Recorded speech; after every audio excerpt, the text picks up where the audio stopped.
PTC news देख रहे हैं आप। मैं सुमन कश्यप आपके साथ और हाजिर आपके सामने प्रदेश की तमाम बड़ी खबरों को लेकर। बुलेटिन की शुरुआत करेंगे, लेकिन पहले नजर डालते हैं हेडलाइंस पर।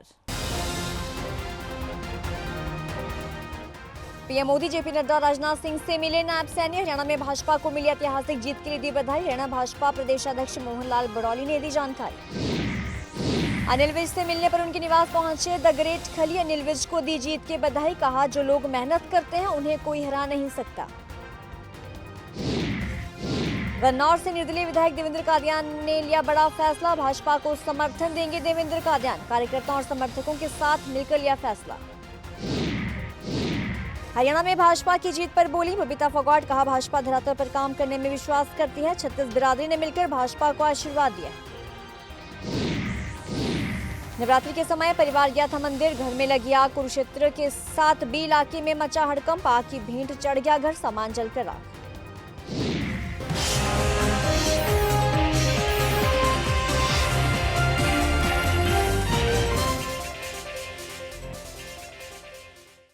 और अब खबरें विस्तार से। हरियाणा के कार्यवाहक मुख्यमंत्री नायब सिंह सैनी ने दिल्ली में प्रधानमंत्री नरेंद्र मोदी और राष्ट्रीय अध्यक्ष जेपी नड्डा और रक्षा मंत्री राजनाथ सिंह के साथ मुलाकात की। मुलाकात के बाद पीएम मोदी ने एक्स पर पोस्ट कर लिखा कि हरियाणा के मुख्यमंत्री नायब सिंह सैनी से मिला और विधानसभा चुनावों में भाजपा को मिली ऐतिहासिक जीत के लिए उन्हें बधाई दी और शुभकामनाएं दी। इसके साथ ही विश्वास जताया कि विकसित भारत के संकल्प में हरियाणा की भूमिका जो है वो और महत्वपूर्ण होने जा रही है। इस मुलाकात को लेकर प्रधानमंत्री नरेंद्र मोदी ने सोशल मीडिया मंच एक्स पर तस्वीरें जो है वो भी साझा की और पोस्ट भी किया। तो वही हरियाणा भाजपा प्रदेशाध्यक्ष मोहनलाल बड़ौली ने मुलाकात के बारे में जानकारी दी। सुनिए क्या कुछ कहा। सभी अपने राष्ट्रीय नेताओं के साथ यहाँ राष्ट्रीय संगठन महामंत्री बीएल संतोष जी सबसे मिलना हुआ है। यहाँ पहले से बैठक रखी हुई थी और इत्तेफाकिया हमें भी समय मिल गया। आज हम सबसे मिले हैं अभी और जो जीत हुई है हरियाणा प्रदेश में, तीसरी बार भारतीय जनता पार्टी की प्रचंड जो जीत हुई है उसकी शिष्टाचार भेंट थी।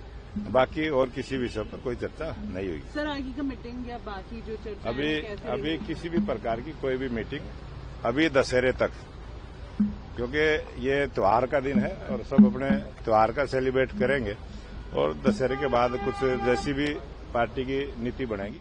हरियाणा में विधानसभा चुनाव बड़े ही शांतिपूर्ण ढंग से हो गए हैं और उनके नतीजे भी आ गए हैं।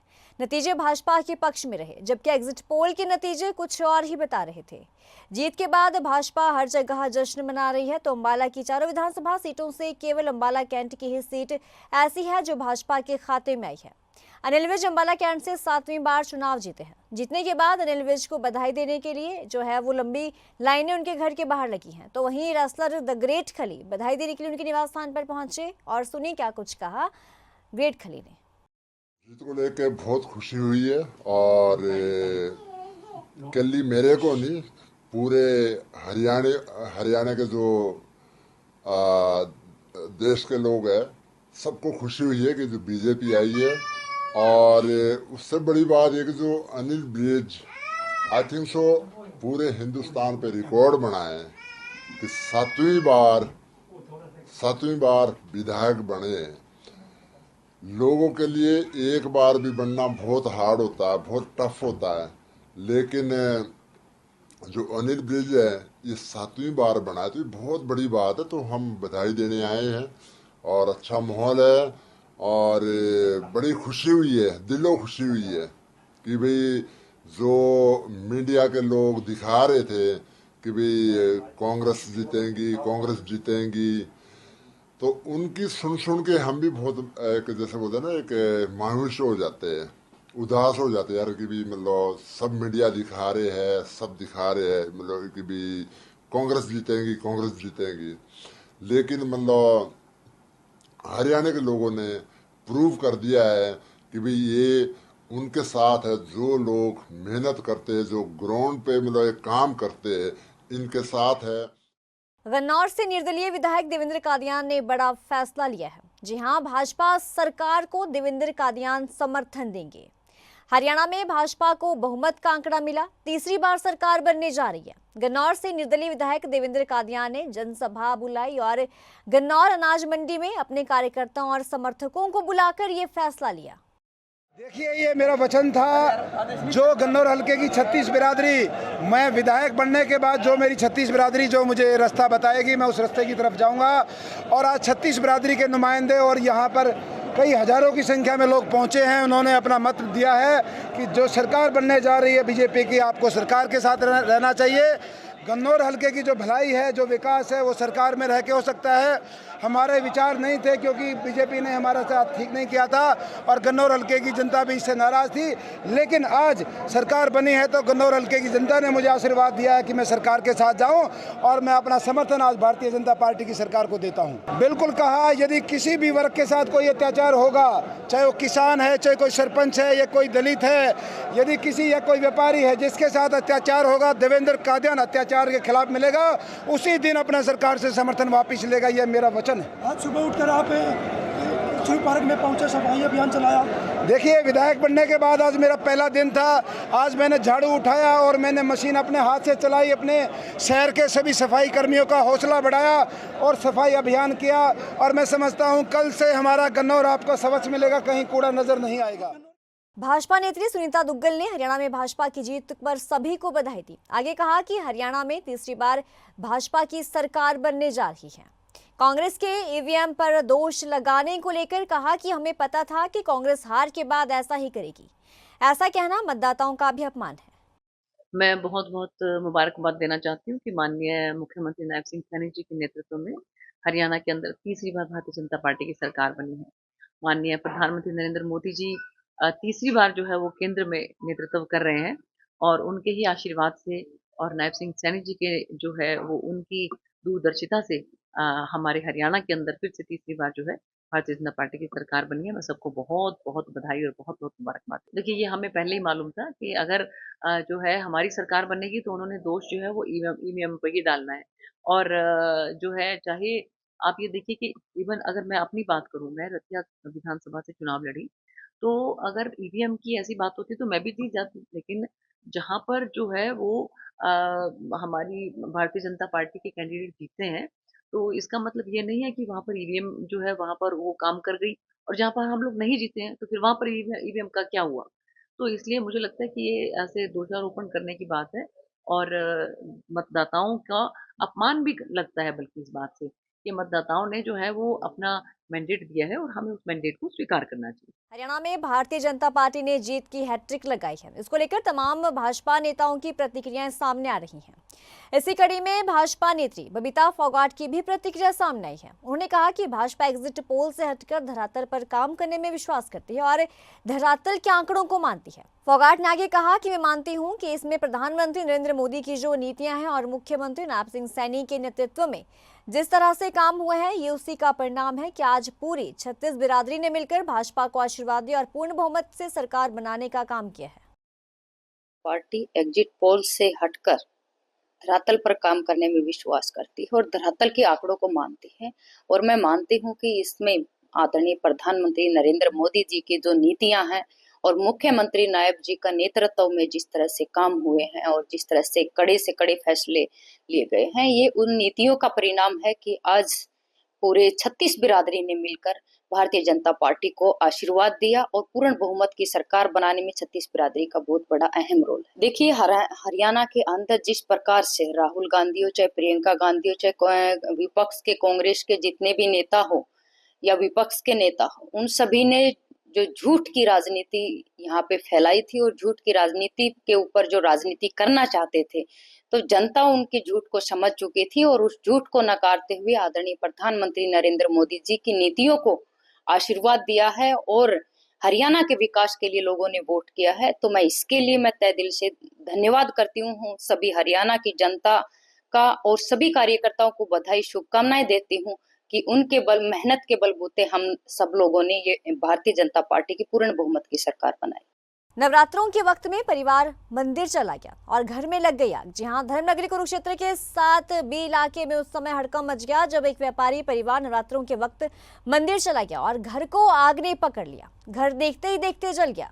हालांकि फायर ब्रिगेड मौके पर पहुंची और आग पर काबू तो पा लिया, लेकिन तब तक घर को आग ने स्वाहा कर दिया। घर में रखा कीमती सामान आग की भेंट चढ़ गया। जैसा कि हमारे वार्ड का हिस्सा है, यहाँ पंडित जी हैं, हमारे मित्र हैं, उनके घर में आग लगी, बहुत नुकसान हुआ। जैसे आपने देखा भी होगा। भगवान से कृपा करता हूँ जान बच के किसी को ज़्यादा नुकसान नहीं हुआ। हम सारे वार्डवासी, सारे शहरवासी इनके साथ खड़े हैं। जो भी हमारे से मदद होगी हम इनके साथ खड़े हैं। तो जानी नुकसान नहीं हुआ भाई? हाँ, मैं भगवान से दुआ करता हूँ कि कोई नुकसान नहीं हुआ, और नुकसान तो घर का बहुत हो गया, पर जान माल को नुकसान नहीं हुआ। नहीं, ये सर ये मंदिर में गई थी बहन जी, और ये भाई साहब मंडी में चले गए, और पड़ोस में किसी ने पता नहीं लगा, बस अंदर आग पूरी पकड़ गई। मंदिर से आगे देखे तो फिर आगे देखा तो आग पकड़ गई। पड़ोसियों में कहीं रुक कर रौला नहीं जाए, पड़ जाता तो ज़्यादा नुकसान होने तो बच जाता। तो जोत लगी हुई थी? हाँ, अंदर जोत वगैरह लगाएगा, वो मंदिर में चली गई थी। मंदिर में बहन जी अंदर जा रही थी। तो नुकसान कितना? नुकसान तो बहुत हो गया भाई साहब, बताएंगे सारा अंदर सारा जल गया जिनका मकान भाई साहब। नहीं जानी कोई नुकसान नहीं, माल का नुकसान है, बिल्डिंग में ज़्यादा नुकसान है, सामान इसका ही अंदर अभी कोई पता नहीं कितना नुकसान हुआ। डैमेज हो गया? हाँ, डैमेज हो रहे कई जगह से ज़्यादा। क्या मालूम हुआ कि जोत लगी थी? अभी कुछ नहीं इसका कह सकते हमें, अभी तो पता नहीं इसका। अब पता लगाएंगे, क्यों पहले तो आग बुझाने की होती है ज़रूरी। अब पता लगेंगे जोत से लगी है कि या फ्रिज से या कोई वायरिंग से हुई है। सूरजमल। हाँ, फायरमैन। तो रबी की फसलों की बिजाई का सीजन शुरू होने के साथ ही किसानों को डीएपी खाद के लिए मारामारी करनी पड़ रही है। जी हां, डीएपी खाद को लेकर जहां महिलाओं को किसानों के साथ अल सुबह लाइनों में लगना पड़ रहा है, तो वहीं पुलिस की मौजूदगी में किसानों को खाद का वितरण करवाया गया। किसानों का ये कहना है कि अल सुबह से खाद के लिए घंटों लाइनों में खड़े रहने के बाद भी उन्हें डीएपी खाद नहीं मिल पा रही है। आपको बता दें कि सरसों और गेहूं की फसलों की बिजाई का सीजन शुरू हो गया है। ऐसे में किसान अपनी फसलों के लिए डीएपी खाद के लिए केंद्रों पर पहुंच रहे हैं। जमींदारा सोसाइटी के प्रबंधक राजेश कुमार ने ये कहा कि इस समय उनके पास पर्याप्त मात्रा में डीएपी खाद उपलब्ध है। समस्या ये हो रही थी 8 दिन लाइन ना टूटी खाद की। हाँ, वहाँ उल्टे चले जा, हाँ वहाँ उल्टे चले जा। और काल ऐसे था बढ़िया दुकान हम खाद भेज रहे थे, ये पूरा जो खड़े थे उनको मिल नहीं रही थी। मैंने पूछा भी ये क्या है भाई, ये बोले पर्ची कटवा रखी। मैं बढ़िया कैसे पर्ची कटवाने लगे भाई थरी। किसान की खराब माटी का रखी जी, प्रॉब्लम तो दिखा नहीं कितनी लंबी लाइन है। तड़का आके बैठाऊं है, घर का काम पड़ा रहा है। किसान सुबह खेत में भूखे हैं, बाजरा वो खड़ा है, तो क्या करा हमें? कुछ समाधान नहीं लकड़ रहा खाद का। कुछ भी नहीं बोल रहे, बंद कर भीतर बढ़ जा है। कितने दिन से आ रहे हो आप? हमने तो 5 दिन हो रही है जी। कितना मिला नहीं मिला? एक भी कट्टा नहीं मिला है ना। ये झूठ बोल रहे, परमानेंट मिला है। पूरा तड़का आवा 5 बजे लैन लाग रही, जिस सही गामड़ी पड़ा है जिस भाई बचकन लाग जा, फिर वो आगे पाछा हो जा, वो दूध जा बाद कुछ नहीं मिल रहा। 3 दिन तो हमने हो लिया। तो कह रहे पर किसान 3-3 कट्टे दे रहे हैं हम। ये 2 दिन लग रहे हैं आपका आगे भाई साहब। क्या दिन से आ रहे हो आप? 3 दिन तो लगातार भाई। परसों नाम नहीं ले भाई साहब 3 दिन हो गया। कितने खेती बाड़ी, कितने बाजरा मैं खड़ा, कितने बानी बाजरा खाद खातर आवा, तो 3 दिन हो लिया। पूरा देख कितनी भीड़ लाग रही है, कितनी लेडीज कितनी छोटा छोटा बड़कन ले रही हैं, कोई समाधान नहीं लकड़ रहा किसी बात का। डीएपी खाद की कोई कमी नहीं है जी। डीएपी एतवार से कंटिन्यू लगता अपने पास आ रहा है। रोहतक रैक लगाया था आईपीएल का, उसमें 1700 बैग मिले अपने को, और खोरी रैक लगाया सोमवार को 4100 बैग उसमें मिले हैं। लगभग लोगों को खाद की पूर्ति धीरे धीरे हो रही है, और बिजाई का काम लोगों का शुरू हो रहा है जी। तो लेकिन ये भीड़ क्यों लग रही है? भीड़ तो इसलिए बढ़ रही है जी, लोग खाद को एडवांस में जिस तरह न मतलब ये मानते हुए आगे खाद न आए, इस कारण सरसों की बिजाई के बाद गेहूं की भी साथ में ले जाने की कोशिश कर रहे हैं। सेक्टर 27 थाना क्षेत्र के सेक्टर 12 में युवक को पीट कर घायल करने का वीडियो सोशल मीडिया पर जो है वो लगातार वायरल हो रहा है। वीडियो में घायल युवक के पास लठ के लिए युवक दिखाई दे रहे हैं, तो वहीं घायल युवक पर चोरी का आरोप लगाया गया है। उसके पास से तेजधार हथियार खंजर बरामद किया गया है। परिजनों ने नागरिक अस्पताल में हंगामा किया और पुलिस पर आरोप लगाया। सदर थाना पुलिस ने शव को कब्जे में लेकर नागरिक अस्पताल के शव गृह में रखवाया गया। जी, मेरा नाम दीपक है। मेरा भतीजा है मोहित, उसको चोट लगी सेक्टर 12 में। प्रिंस वर्मा के यहाँ वो घूमने के लिए गया था। उसको वहाँ चोट मार के जी डाल दिया मार के। वो ऑन द स्पॉट एक्सपायर हो चुके हैं जी। हमें इसकी कानूनी कार्रवाई चाहिए हर हाल में जी, हमको वो चाहिए, इंसाफ मिले जी बस। ये जी 3-4 तारीख का मामला है जी, रात का करीब टाइम तो पता नहीं जी, बाकी रात का मामला है जी। ये मार पीट के इसको वहाँ डाल दिया और ज़बरदस्ती सर इसके साथ हाँ भरवा रखी है। घटना है 12 सेक्टर की। ये लड़का रात के समय नियर अबाउट 2:30-3 बजे के आसपास में वहाँ पहुँचा है।